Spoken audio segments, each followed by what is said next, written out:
ಸರಿ ಬೇರೆ ಪ್ರಾರ್ಥನೆ ಮಾಡಿಕೊಳ್ಳೋಣ.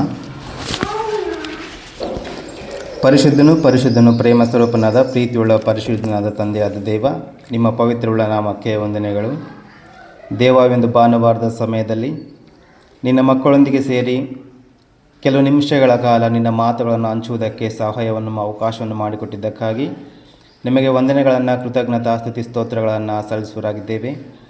ಹೇಳುವಂಥ ಮಾತುಗಳು, ಕೇಳುವಂಥ ಮಾತುಗಳು ಮಾನವನ ಕಲ್ಪಿತ ಮಾತುಗಳಾಗಿರದೆ ನಿನ್ನ ಮಾತುಗಳನ್ನು ನಿನ್ನ ಮಕ್ಕಳಿಗೆ ಈ ಸಮಯದಲ್ಲಿ ತಿಳಿಯಪಡಿಸಲು ಪ್ರೇರೇಪಿಸಬೇಕೆಂದು, ಉತ್ತೇಜಿಸಬೇಕೆಂದು ಈ ಪ್ರಾರ್ಥನೆಯನ್ನು ನಿಮ್ಮ ಮುದ್ದು ಮಗನು ನಮ್ಮ ರಕ್ಷಕನಾದ ಪ್ರಭು ಯೇಸು ಕ್ರಿಸ್ತನ ಹೆಸರಿನಲ್ಲಿ ಪ್ರಾರ್ಥನೆ ಬೇಡ ಹೊಂದಿದ್ದೇವಪ್ಪ ತಂದೆ, ಆಮೇಲೆ. ಸರಿ ಪ್ರೇರ, ಒಂದು 5 ನಿಮಿಷಗಳ ಕಾಲ ದೇವರ ಮಾತುಗಳನ್ನು ಈ ಸಂದರ್ಭದಲ್ಲಿ ನೋಡಿಕೊಳ್ಳೋಣ. ಈ ಒಂದು ಸಮಯದಲ್ಲಿ ದೇವರ ಮಾತುಗಳನ್ನು ಅದ್ಭುತ ರೀತಿಯಾಗಿ ತಿಳಿಸಿಕೊಟ್ಟ ಅಣ್ಣನವರಿಗೆ ಈ ಸವಿ ಮೂಲಕ ವಂದನೆಗಳನ್ನು ತಿಳಿಸೋರಾಗಿದ್ದೇವೆ. ಅದೇ ರೀತಿಯಾಗಿ ಮೊದಲನೇದಾಗಿ ದೇವಾದಿದೇವನು, ರಾಜನು, ಸರ್ವಸೃಷ್ಟಿಗೊಡೆಯನಾಗಿರ್ತಕ್ಕಂಥ ಆ ತಂದೆ ದೇವರೇ ಕೃತಜ್ಞತಾ ಸ್ತುತಿಗಳ ಸ್ತೋತ್ರಗಳನ್ನು ಸಲ್ಲಿಸುತ್ತಾ ಇಲ್ಲಿರ್ತಕ್ಕಂಥ ಆತ್ಮೀಯರೆಲ್ಲರಿಗೂ ಪ್ರಭು ಯೇಸು ಕ್ರಿಸ್ತನ ಹೆಸರಿನಲ್ಲಿ ವಂದನೆಗಳನ್ನು ತಿಳಿಸ್ತಾ ಇದ್ದೇವೆ. ಪ್ರಿಯರೇ, ಕೆಲವು ನಿಮಿಷಗಳ ಕಾಲ ಮಾತ್ರ ಒಂದು ದೇವರ ಮಾತುಗಳನ್ನು ನಾವು ಈ ಸಮಯದಲ್ಲಿ ನೋಡಿಕೊಳ್ಳೋಣ. ಕೀರ್ತನೆಗಳು 36ನೇ ಅಧ್ಯಾಯ 1ನೇ ವಚನದಿಂದ ನಾವು ನೋಡುವುದಾದರೆ, ಕೀರ್ತನೆಗಳು 36ನೇ ಅಧ್ಯಾಯ 1ನೇ ವಚನ, ಪಾಪವು ದುಷ್ಟನ ಮನಸ್ಸಿನೊಳಗೆ ನುಡಿಯುತ್ತಿರುವುದರಿಂದ ಅವನ ಕಣ್ಣೆದುರಿಗೆ ದೇವರ. ಪ್ರಿಯರಾದ ದೇವಜನರೇ, ದೇವರ ಮಾತು ನಮಗೆ ಈ ಸಂದರ್ಭದಲ್ಲಿ ತಿಳಿಸ್ತಾ ಇದೆ. ಕೀರ್ತನೆಗಳು 36ನೇ ಅಧ್ಯಾಯ 1ನೇ ವಚನದಲ್ಲಿ, ಪಾಪವು ದುಷ್ಟನ ಮನಸ್ಸಿನೊಳಗೆ ನುಡಿಯುತ್ತಿರುವುದರಿಂದ ಅವನ ಕಣ್ಣೆದುರಿಗೆ ದೇವರ ಭಯವೇ ಇಲ್ಲ. ದೇವರ ಮಾತು ನಮಗೆ ಹೇಳ್ತಾ ಇದೆ ಪ್ರಿಯರೇ, ಪಾಪವು ದುಷ್ಟನ ಮನಸ್ಸಿನೊಳಗೆ ನುಡಿಯುತ್ತಿರುವುದರಿಂದ, ಅಂದರೆ ನಮ್ಮ ಮನುಷ್ಯನ ಮನಸ್ಸಿನಲ್ಲಿ ದುಷ್ಟ ಒಂದು ಪಾಪ ಏನು ಮಾಡೋಕ್ಕಚ್ಚಿದಂದ್ರೆ ನುಡಿತಾ ಇದೆ ಅಂತ ಪ್ರೇರೆ. ಏನಂತ? ನಮ್ಮ ಮನಸ್ಸಿನೊಳಗಡೆ ಈ ಪಾಪವೆಂಬುದು ನುಡಿತಾ ಇದೆ. ಆ ಕಾರಣದಿಂದಾಗಿ ಅವನ ಕಣ್ಣೆದುರಿಗೆ ದೇವರ ಭಯವೇ ಇಲ್ಲ. ಅದು ಅವನನ್ನು ವಂಚಿಸಿ ನಿನ್ನ ತಪ್ಪು ಬಯಲಿಗೆ ಬರುವುದಿಲ್ಲ, ಹೇಯವಾಗುವುದಿಲ್ಲ ಎಂದು ಊದಿಬಿಡುತ್ತದೆ. ಅವನ ಬಾಯಿಂದ ಕೆಡುಕು ವಂಚನೆಯು ಬರುತ್ತವೆ. ವಿವೇಕ ಮಾರ್ಗವನ್ನು ಪರಹಿತವನ್ನು ಬಿಟ್ಟೇ ಬಿಟ್ಟಿದ್ದಾನೆ.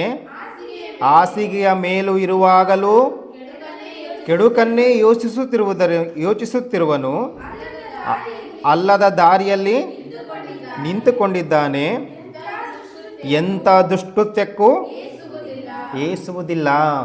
ಇಲ್ಲಿ ದೇವರ ಮಾತು ನಮಗೆ ಹೇಳ್ತಾ ಇದೆ ಪ್ರೇರೆ, ಈ ಮನುಷ್ಯರಲ್ಲಿ ಪಾಪವು ನುಡಿಯುವುದರಿಂದ ಅವನಿಗೆ ದೇವರ ಎಂಬ ಒಂದು ಭಯವೇ ಇಲ್ಲಾರ್ದಂಗೆ ಆಗ್ಯದಂತ ಪ್ರೇರೆ. ಪಾಪವು ನಮ್ಮ ಮನಸ್ಸಿನೊಳಗಿದ್ದು, ನಮ್ಮ ಹೃದಯದಲ್ಲಿದ್ದು, ಅದು ಏನು ಮಾಡೋಕ್ಕಚ್ಚದ? ನುಡಿತಾ ಇದೆ.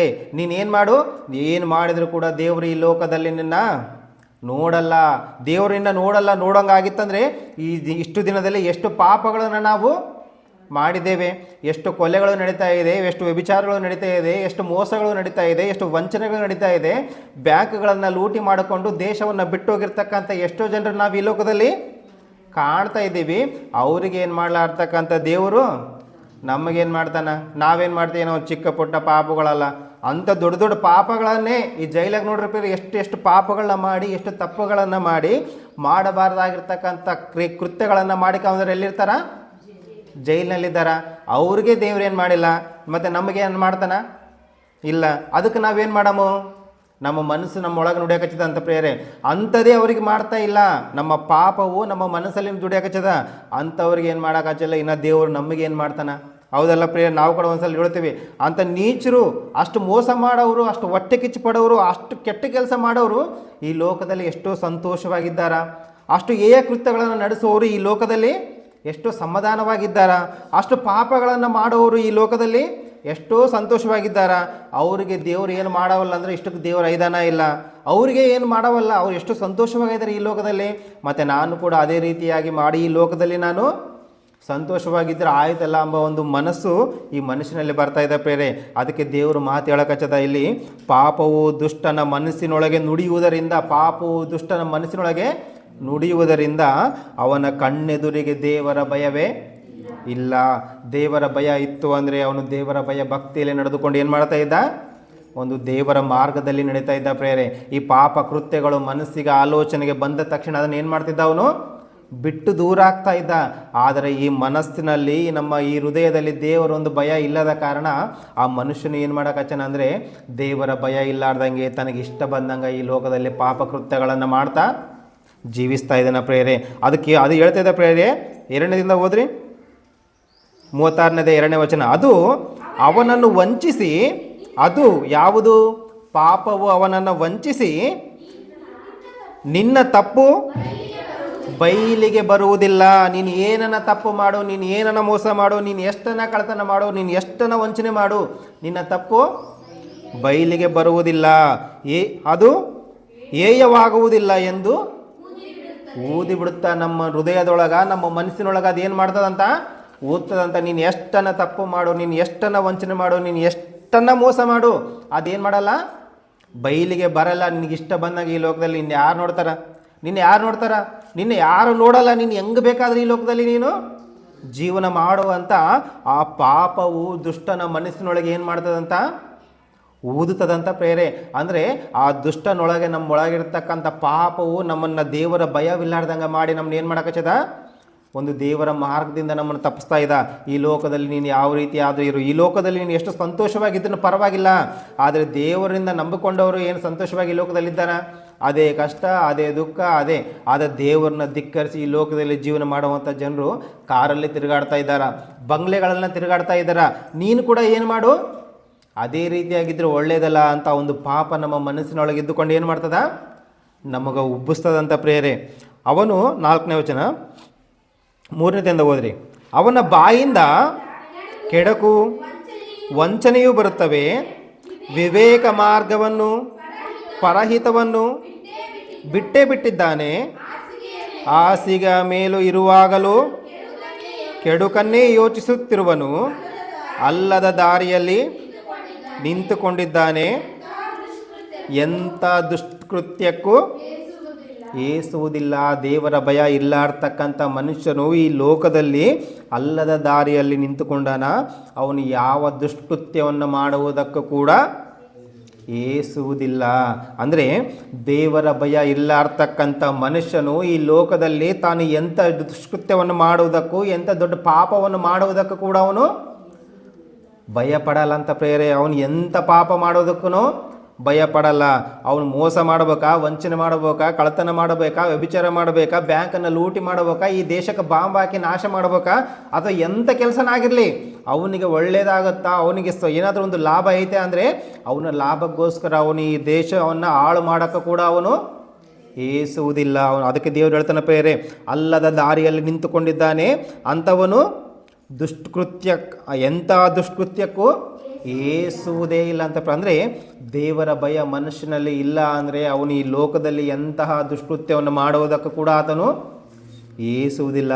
ಅದಕ್ಕೆ ದೇವರು ನಮಗೆ ಹೇಳಕಚನ ಪ್ರೇರೆ, ಪಾಪವು ದುಷ್ಟನ ಮನಸ್ಸಿನೊಳಗೆ ನುಡಿಯುತ್ತಿರುವುದರಿಂದ ಅವರ ಕಣ್ಣೆದುರಿಗೆ ದೇವರ ಭಯ ಇಲ್ಲ. ದೇವರು ತನ್ನ ಕಣ್ಣೆದುರಿಗೆ ಎಷ್ಟು ಅದ್ಭುತಗಳನ್ನು ಮಾಡಿದರೂ ಕೂಡ ಈ ಪಾಪಗಳನ್ನು ಮಾಡಬಾರ್ದಂತ ಎಷ್ಟು ಭಯಂಕರವಾದ ರೋಗ ಶಿಕ್ಷೆಗಳನ್ನು ದೇವರು ಗುರು ಮಾಡಿದರೂ ಕೂಡ ಅವನು ಏನು ಮಾಡೋಕಚ್ಚನ, ಅವನ ಮನಸ್ಸಲ್ಲಿ ಪಾಪ ಇರುವುದರಿಂದ, ಅವನ ಮನಸ್ಸಲ್ಲಿ ಪಾಪ ತುಂಬಿಕೊಂಡು ಆ ಪಾಪವನ ಮನಸ್ಸಲ್ಲಿ ನುಡಿಯುವುದರಿಂದ ಅವನಿಗೆ ದೇವರ ಭಯ ಇಲ್ಲ ಅಂತ ಪ್ರೇರ. ನಿಜ ಪ್ರೇರ, ದೇವರ ಭಯ ಯಾರಿಗೆ ಈ ಲೋಕದಲ್ಲಿ ಇರುವುದಿಲ್ಲವೋ, ಯಾರು ದೇವರಿಗೆ ಭಯಪಡುವುದಿಲ್ಲವೋ, ಯಾರು ಈ ಲೋಕದಲ್ಲಿ ದೇವರಂದರೆ ಕೇರ್ ಮಾಡಲ್ಲೋ ಅಂಥವ್ರು ಈ ಲೋಕದಲ್ಲಿ ಏನು ಮಾಡ್ತಾರ, ಎಂಥ ದುಷ್ಕೃತ್ಯವನ್ನು ಮಾಡುವುದಕ್ಕೂ ಕೂಡ ಅವರು ಏಸುವುದಿಲ್ಲ ಎಂಬುದಾಗಿ ದೇವರ ವಾಕ್ಯ ನಮಗೆ ತಿಳಿಸ್ತಾ ಇದೆ ಪ್ರೇರೆ. ಅವನು ಹಾಸಿಗೆಯಲ್ಲಿ ಮಲಗಿರುವಾಗಲೂ ಕೂಡ ಅವನು ಯೋಚನೆ ಮಾಡ್ತಾನೆ, ನಾಳೆ ನಾನು ಯಾರ ಮನೆ ಹಾಳು ಮಾಡಬೇಕು, ನಾನು ನಾಳೆ ಎಲ್ಲಿ ಸಂಪಾದನೆ ಮಾಡಬೇಕು, ನಾನು ಎಲ್ಲಿ ಹೋದ್ರೆ ರೊಕ್ಕ ಹುಟ್ಟುತ್ತದ, ನಾನು ಎಂಥ ಕೆಲಸ ಮಾಡಿದ್ರೆ ನನಗೆ ಹಣ ಬರ್ತದ ಅಥವಾ ನಾನು ಎಂಥ ಕೆಲಸ ಮಾಡಿದ್ರೆ ನಾನು ಅಂದ್ಕೊಂಡಿದ್ದ ಆಗ್ತದ ಅಂತ ಅವ್ನು ಏನು ಮಾಡ್ತಾನಂದರೆ ರಾತ್ರಿ ಮಲಗಿದ್ದಾಗಲೂ ಕೂಡ ಅವನು ಏನು ಮಾಡ್ತಾನಂತ ಆ ಕೆಟ್ಟತನದ ಮೇಲೆ ಅವನ ಮನಸ್ಸಿಟ್ಟು ಏನು ಮಾಡ್ತಾನಂತ ಆಲೋಚನೆ ಮಾಡ್ತಾನೆ ಎಂಬುದಾಗಿ ದೇವರ ವಾಕ್ಯ ಹೇಳ್ತಾ ಇದೆ ಪ್ರಿಯರೇ. ಅಂದರೆ ದುಷ್ಟಕೃತ್ಯವನ್ನು ಮಾಡುವಂಥವನು ಯಾವುದೇ ಪಾಪ ಕೃತ್ಯಗಳನ್ನು ಮಾಡುವುದಕ್ಕೂ ಕೂಡ ಏಸುವುದಿಲ್ಲ. ಆದರೆ ದೇವರನ್ನು ಮಾತು ಹೇಳ್ತಾನೆ ಪ್ರಿಯರೇ, ಹಾಸಿಗೆಯಲ್ಲಿ ಕುಳಿತಾಗ ಕೂಡ ನೀನು ಕೆಟ್ಟ ಕಾರ್ಯಗಳ ಮೇಲೆ ನಿನ್ನ ಮನಸ್ಸಿಟ್ಟಿದ್ದಿ ಅಂದರೆ ಆ ವ್ಯಕ್ತಿಯ ಕುರಿತು ದೇವರನ್ನು ಮಾತಾಡ್ತಾನೆ ಅಂಥವನು ದೇವರು ಸುಮ್ಮನೆ ಬಿಡ್ತಾನ ಪ್ರಿಯರೇ. ಮೀಕದಲ್ಲಿರುತ್ತೆ ಪ್ರಿಯರೇ, ಮೀಕನು 2ನೇ ಅಧ್ಯಾಯ ತೆಗಿರಿ ಒಂದ್ಸರಿ.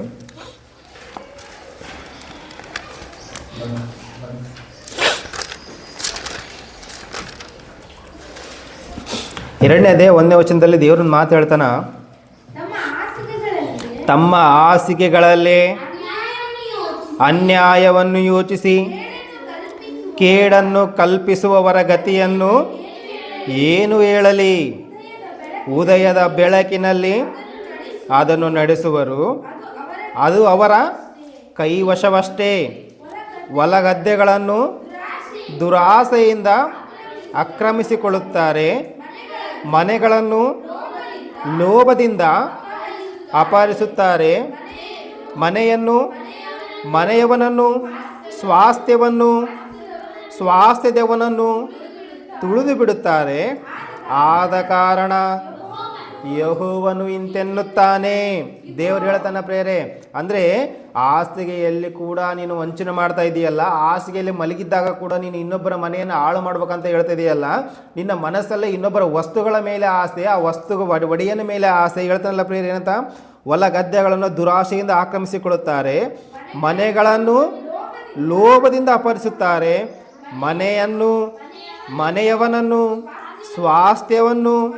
ಸ್ವಾಸ್ಥ್ಯದವನನ್ನು ಕೂಡ ತುಳಿದು ಬಿಡ್ಬೇಕಂತ. ಅಂದರೆ ಇನ್ನೊಬ್ಬರ ಮನೆಯನ್ನು ಹಾಳು ಮಾಡೋಕೆ ನೀವು ಯೋಚನೆ ಮಾಡ್ತಾ ಇದ್ದೀರಲ್ಲ, ನಿಮ್ಮಂಥವ್ರನ್ನ ಕುರಿತು ಅಂಥ ವ್ಯಕ್ತಿಗಳ, ಆ ದುಷ್ಟನ ಮನಸ್ಸಿರ್ತಕ್ಕಂಥ ವ್ಯಕ್ತಿಗಳನ್ನು ಕುರಿತು ದೇವರು ಹೇಳ್ತಾನೆ ಪ್ರೇರೆ, ಏನಂತ 3ನೇದಿಂದ, ಆದ ಕಾರಣ ಯೆಹೋವನು ಇಂತೆನ್ನುತ್ತಾನೆ, ಈಗೋ ಈ ವಂಶಕ್ಕೆ ನಾನೇ ಕೇಡನ್ನು ಕಲ್ಪಿಸುತ್ತೇನೆ. ದೇವರು ಹೇಳ್ತಾನೆ ಪ್ರೇರೆ, ಅಂಥ ವಂಶಕ್ಕೆ ಅವನಲ್ಲ, ಅವನ ವಂಶಕ್ಕೆ ನಾನು ಕೇಡನ್ನು ಅಂತ ಅವನನ್ನು ಏನು ಮಾಡ್ತಾನೆ ಅಂದರೆ ಅವನ ಹೆಸರು ಈ ಭೂಮಿ ಮೇಲೆ ಇರಲಾರ್ದಂಗೆ ಮಾಡ್ತೀನಿ ಎಂಬುದಾಗಿ ದೇವರ ವಾಕ್ಯ ಪ್ರೇರೆ. ಅಂದರೆ ಆಸ್ತಿಯಲ್ಲಿ ಇದ್ದಾಗಲೂ ಕೂಡ ಇನ್ನೊಬ್ಬನ ಮನೆಯನ್ನು ನಾನು ವಂಚನೆ ಮಾಡಬೇಕು, ಇನ್ನೊಬ್ಬನನ್ನು ಕಸಿದುಕೊಂಡು ಈ ಲೋಕದಲ್ಲಿ ನಾನು ಸಂತೋಷವಾಗಿ ಇರಬೇಕಂತ ನಿನ್ನ ಮನಸ್ಸಲ್ಲೇ ಏನನ್ನ ಇತ್ತಂದರೆ ನೀನು ಯಾರನ್ನ ವಿರೋಧಿಯಾಗಿ ಮಾಡ್ಕೊಳ್ತಾ ಇದ್ದೆ? ಆ ವ್ಯಕ್ತಿಯನ್ನಲ್ಲ ಪ್ರೇರೆ, ಆ ವ್ಯಕ್ತಿಯನ್ನಲ್ಲ, ದೇವರನ್ನು ನೀನೇನು ಮಾಡಿದಂಗ ವಿರೋಧಿಯನ್ನಾಗಿ ಮಾಡಿಕೊಂಡಾಗ ಅದಕ್ಕೆ ದೇವರು ಹೇಳ್ತಾನೆ ಪ್ರೇರೆ, ಅಂಥ ವ್ಯಕ್ತಿಯನ್ನು ನಾನೇ ಕೇಡನ್ನು ಕಲ್ಪಿಸುತ್ತೇನೆ ಎಂಬುದಾಗಿ ದೇವರ ವಾಕ್ಯ ಹೇಳ್ತಾ ಇದ್ದ ಪ್ರೇರೆ. ಅಂದರೆ ದುಷ್ಟನು ಮನಸ್ಸಿನಲ್ಲಿ ನೀನು ಎಷ್ಟು ಆಲೋಚನೆ ಇದ್ದರೂ ಕೂಡ ನೀನು ದೇವರ ಭಯ ನಿನ್ನಲ್ಲಿ ಇಲ್ಲ ಅಂದರೆ ನಿನಗೆ ವಿರೋಧವಾಗಿ ನಿಂದಿರುವುದು ಈ ಲೋಕ ಅಲ್ಲ, ನಿನಗೆ ವಿರೋಧವಾಗಿ ನಿಂದಿರುವುದು ಯಾರು? ದೇವರೇ. ಅಂದರೆ ನೀನು ಪಾಪದಲ್ಲಿ ನೀನಿದ್ರೆ ನೀನು ದೇವರನ್ನ ವಿರೋಧವನ್ನಾಗಿ ಮಾಡಿಕೊಳ್ತಾ ಇದ್ದಿ. ನೀನು ಈ ಲೋಕದ ಜನರನ್ನ ನಾಶ ಮಾಡ್ತಾ ಇದ್ರೆ, ಈ ಲೋಕದ ಜನರನ್ನ ಮೋಸ ಮಾಡಿ ನೀನು ಕಿತ್ತುಕೊಂಡು ತಿಂತಾ ಇದ್ರೆ ನೀನು ದೇವರಿಂದನೇ ಕಿತ್ತುಕೊಂಡು ತಿಂತಾ ಇದ್ದಿ ಎಂಬುದಾಗಿ ದೇವರ ವಾಕ್ಯ ನಮಗೆ ತಿಳಿಸ್ತಾ ಇದೆ ಪ್ರೇರೆ. ಅದಕ್ಕೆ ದೇವರು ಹೇಳ್ತಾನೆ, ಪಾಪವು ದುಷ್ಟನ ಮನಸ್ಸಿನೊಳಗೆ ನುಡಿಯುತ್ತಿರುವುದರಿಂದ ಅವನ ಕಣ್ಣೆದುರಿಗೆ ದೇವರ ಭಯ ಇಲ್ಲ. ದೇವರ ಭಯ ಇಲ್ಲಾರ್ದಂಗೆ ನೀನು ಈ ಲೋಕದಲ್ಲಿ ನೀನು ಏನಾದರೂ ಕೆಲಸ ಮಾಡಿದರೆ ಅದು ನೀನು ದೇವರ ವಿರುದ್ಧವಾಗಿ ಕೆಲಸ ಮಾಡಿದ ಹಾಗೆ ರೀತಿಯಾಗಿ ಹೇಳ್ತಾನೆ ಪ್ರೇರೆ. ಅದಕ್ಕೆ ದೇವರು ಹೇಳ್ತಾನೆ ಪ್ರೇರೆ, 16ನೇ ವಚನ, ಅದೇ ಕೀರ್ತನೆಗಳು 37ನೇ ಅಧ್ಯಾಯ 16ನೇ ವಚನ,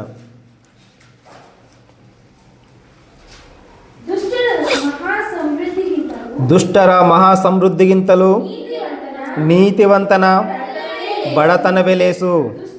ದುಷ್ಟರ ತೋಳುಗಳು ಮುರಿದು ಹೋಗುವವು, ನೀತಿವಂತರನ್ನು ಯೆಹೋವನೇ ಉದ್ಧರಿಸುವನು. ದೇವರ ವಾಕ್ಯ ಹೇಳ್ತಾ ಇದ್ದಾನ ಪ್ರಿಯ. ದೇವರ ವಾಕ್ಯದ ಮೂಲಕ ನಮಗೆ ಹೇಳ್ತಾ ಇದ್ದಾನ, ದುಷ್ಟರ ಮಹಾ ಸಮೃದ್ಧಿಗಿಂತಲೂ ನೀತಿವಂತನ ಬಡತನ ಲೇಸು. ಅಂದರೆ ನೀನು ದೇವರ ಭಯ ಭಕ್ತಿಯಲ್ಲಿ ಈ ಲೋಕದಲ್ಲಿ ಜೀವಿಸಿ ದೇವರ ವಾಕ್ಯದಂಥ ಪ್ರಕಾರ ಜೀವಿಸುವುದೇ ದೇವರಿಗೆ ಲೇಸು ಅಂತ ಹೇಳ್ತಾನೆ ಪ್ರೇರೆ. ಯಾಕೆ ಈ ಮಾತು ಹೇಳ್ತಾನೆ ಅಂದರೆ ಕೆಳಗಡೆ ಇದೆ ಪ್ರೇರೆ, ಅದನ್ನು ಓದಿರಿ 17ರಿಂದ. ದುಷ್ಟರ ತೋಳುಗಳು ಮುರಿದು ಹೋಗುವವು, ನೀತಿವಂತರನ್ನು ಯೆಹೋವನೇ ಉದ್ಧರಿಸುವನು. ಯೆಹೋವನು ಸದ್ಭಕ್ತರ ಜೀವಮಾನವನ್ನು ಲಕ್ಷಿಸುತ್ತಾನೆ. ಅವರ ಸ್ವಾಸ್ಥ್ಯವು ಶಾಶ್ವತವಾಗಿ ನಿಲ್ಲುವುದು. ಅವರಿಗೆ ವಿಪತ್ಕಾಲದಲ್ಲಿಯೂ ಆಶಾಭಂಗವಾಗುವುದಿಲ್ಲ. ದೇವರ ವಾಕ್ಯ ಹೇಳ್ತದ ಪ್ರಿಯರೇ, ದುಷ್ಟರ ತೋಳುಗಳು ಏನಾಗ್ತಾವಂತ? ಮುರಿದು ಬಿಡುವವು. ಅಂದರೆ ಈ ಲೋಕದಲ್ಲಿ ನೀನು ನಿನ್ನ ಪಾಪವು ದುಷ್ಟನ ಮನಸ್ಸಿನೊಳಗೆ ನುಡಿಯುವುದರಿಂದ ದೇವರ ಭಯ ಇಲ್ಲಾರ್ದಂಗೆ ನೀನು ಏನು ಪಾಪಗಳನ್ನು ಮಾಡಿದರೂ ಕೂಡ ಆ ಸ್ವಾಸ್ಥ್ಯವನ್ನು, ಇನ್ನೊಬ್ಬರ ಸ್ವಾಸ್ಥ್ಯವನ್ನು, ವ್ಯಕ್ತಿಯನ್ನು ನೀನು ಅಪವರಿಸಿ ತುಳಿದ್ರೂ ಕೂಡ ಅಂಥ ವ್ಯಕ್ತಿಯ ಕುರಿತು ದೇವರು ಹೇಳಕಚನ ಪ್ರೇರೆ, ದುಷ್ಟರ ತೋಳುಗಳನ್ನು ದೇವರು ಏನು ಮಾಡ್ತಾನಂತ? ಮುರಿದು ಬಿಡ್ತಾನಂತ. ನೀತಿವಂತರನ್ನು ಯೆಹೋವನು ಉದ್ಧರಿಸುತ್ತಾನೆ. ಅಂದರೆ ಈ ಲೋಕದಲ್ಲಿ ನಾವೇನಾದರೂ ನೀತಿವಂತರಾಗಿ ಜೀವಿಸಿದರೆ, ದೇವರ ವಾಕ್ಯದ ಪ್ರಕಾರ ನಡೆದುಕೊಂಡ್ರೆ, ದೇವರ ಭಯಭಕ್ತಿಯಲ್ಲಿ ನಾವು ನಡೆದರೆ ದೇವರು ಏನು ಹೇಳ್ತಾನಂತ ಪ್ರೇರೆ? ನಮ್ಮನ್ನು ದೇವರು ಉದ್ಧಾರ ಮಾಡ್ತಾನೆ ನಮ್ಮದಾಗಿ ದೇವರು ಒಂದು ಮಾತು ಹೇಳ್ತಾನೆ ಪ್ರೇರೆ. ನೀನು ದೇವರನ್ನು ನಂಬಿಕೊಂಡು ದೇವರ ವಾಕ್ಯದ ಪ್ರಕಾರ ನೀನು ನಡೆದ್ರೆ ಏನು ಮಾಡ್ತಾನಂತ? ದೇವರು ನಮಗೇನು ಮಾಡ್ತಾನಂದರೆ ಉದ್ಧಾರ ಮಾಡ್ತಾನೆ. ಆದರೆ ದುಷ್ಟರ ಆಲೋಚನೆ ಅಂತ ನಡೆದರೆ, ದೇವರ ಭಯ ಇಲ್ಲಾರ್ದಂಗೆ ನೀವು ನಡೆದರೆ ನಿಮ್ಮ ತೋಳುಗಳನ್ನು ಮುರಿದು ಬಿಡುವುದಾಗಿ ದೇವರ ವಾಕ್ಯ ನಮಗೆ ಈ ಸಂದರ್ಭದಲ್ಲಿ ತಿಳಿಸ್ತಾ ಇದೆ ಪ್ರೇರೆ. ಆದ್ದರಿಂದ ಒಂದು ಸಾರಿ ನಾವು ಆಲೋಚನೆ ಮಾಡೋಣ. ನಾವು ಏನಾದರೂ ಈ ಲೋಕದಲ್ಲಿ ಪಾಪ ಕೃತ್ಯಗಳಿಗೆ ಮನಸ್ಸಿಟ್ಟು ದೇವರ ಭಯ ಇಲ್ಲಾರ್ದಂಗೆ ನಾವು ಈ ಲೋಕದಲ್ಲಿ ಜೀವನ ಮಾಡಿದ್ದೇ ಆದರೆ ಆ ದೇವರು ನಮ್ಮ ತೋಳುಗಳನ್ನು ಏನು ಮಾಡ್ತಾನೆ? ಮುರಿತಾನಂತ ಪ್ರೇರೆ.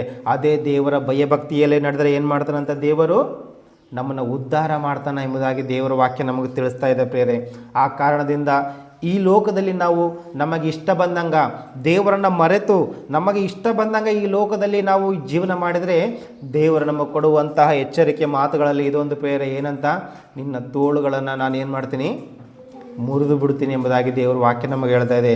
ಅದೇ ನೀನು ನನ್ನ ವಾಕ್ಯದ ಪ್ರಕಾರ ನಡೆದರೆ ನಿನ್ನ ಜೊತೆಗಿದ್ದು ನಿನ್ನ ಉದ್ಧಾರ ಮಾಡುವಂಥ ಆತನು ನಾನು ಎಂಬುದಾಗಿ ದೇವರ ವಾಕ್ಯ ಹೇಳ್ತಾ ಇದ್ದಾರೆ ಪ್ರೇರೆ. ಆದ್ದರಿಂದ ನಾವು ದೇವರಿಗೆ ವಿರೋಧವಾಗಿ ನಿಂತುಕೊಳ್ಳದೆ ಆತನ ವಾಕ್ಯದ ಪ್ರಕಾರ ನಡೆಯುವವರಾಗಿದ್ದು ಆತನು ಮೆಚ್ಚುವ ರೀತಿಯಲ್ಲಿ ಆತನ ಭಯಭಕ್ತಿಯಲ್ಲಿ ಈ ಲೋಕದಲ್ಲಿ ನಾವು ಜೀವನ ಮಾಡೋಣ ಅಂತ ಹೇಳುತ್ತಾ ಈ ಎರಡು ಮಾತುಗಳು ನಮ್ಮ ನಿಮ್ಮ ಆತ್ಮೀಯ ಲಾಭಕ್ಕಾಗಿ ದೇವರು ಆಶೀರ್ವದಿಸಲಿ. ಪ್ರಾರ್ಥನೆ ಮಾಡಿಕೊಳ್ಳೋಣ.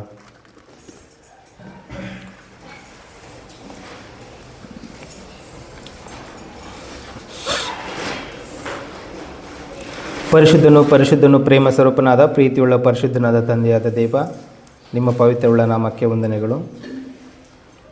ಈ ಕೆಲವು ನಿಮಿಷಗಳ ಕಾಲ ಎರಡು ಮಾತುಗಳನ್ನು ನಿನ್ನ ಮಕ್ಕಳಿಗೆ ತಿಳಿಪಡಿಸಲು ಅವಕಾಶವನ್ನು ಕೊಟ್ಟಿದ್ದಕ್ಕಾಗಿ ನಿಮಗೆ ವಂದನೆಗಳನ್ನು, ಕೃತಜ್ಞತಾ ಸ್ತುತಿ ಸ್ತೋತ್ರಗಳನ್ನು ಸಲ್ಲಿಸುತ್ತಾ, ಹೇಳುವಂಥ ಮಾತುಗಳು ದೇವರ ಮಾತುಗಳೇ ಎಂದು ನಾವು ನೆನೆದು ಆ ವಾಕ್ಯದ ಪ್ರಕಾರ ನಾವು ನಡೆದು ನಿನಗೆ ಭಯಭಕ್ತಿಯುಳ್ಳವರಾಗಿ ಈ ಲೋಕದಲ್ಲಿ ಜೀವಿಸಿ ನೀನು ಕೊಡಬೇಕಾಗಿರ್ತಕ್ಕಂತಹ ಸ್ವಾಸ್ಥ್ಯವಾದನು ಆ ಲೋಕವನ್ನು ಹೊಂದಿಕೊಳ್ಳುವುದಕ್ಕೆ ನಮಗೆ ಸಹಾಯವನ್ನು ಮಾಡಬೇಕೆಂದು ಬೇಡಿಕೊಳ್ಳುತ್ತಾ ಈ ಪ್ರಾರ್ಥನೆಯನ್ನು ನಮ್ಮ ಮಗನೂ ನಮ್ಮ ರಕ್ಷಕನಾದ ಪ್ರಭು ಯೇಸು ಕ್ರಿಸ್ತನ ಹೆಸರಿನಲ್ಲಿ ಪ್ರಾರ್ಥನೆ ಬೇಡ ಹೊಂದಿದ್ದೇವಪ್ಪ ತಂದೆ. ಆಮೇಲೆ